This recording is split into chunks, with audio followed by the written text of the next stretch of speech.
নমস্কার বন্ধুরা, ঝুমাস কিচেনে আবার সবাইকে স্বাগত।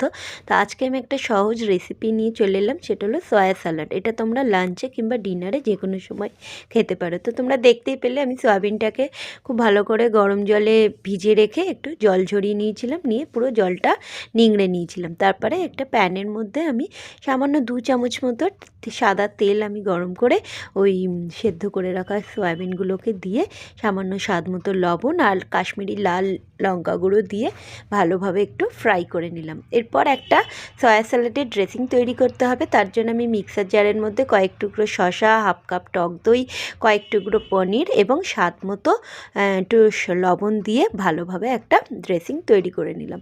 আর এর মধ্যে আমি 2 চামচ মতো গ্রিন চাটনি দিয়েছিলাম। এইবারে কি করবে, ভেজে রাখা সয়াবিনের সাথে তোমরা যেই ধরনের যে সকল সবজিগুলো কাঁচা খাওয়া যায় এরকম কিছু সবজি তোমরা ছোট ছোট করে কুচো করে নিয়ে ভালোভাবে মিশিয়ে ড্রেসিংটা দিয়ে খুব ভালোভাবে মিশিয়ে নিলে রেডি সয়া স্যালাড। খেতে অসাধারণ হয়েছিল, বিশ্বাস করো, এবং অবশ্যই ট্রাই করো। টাটা।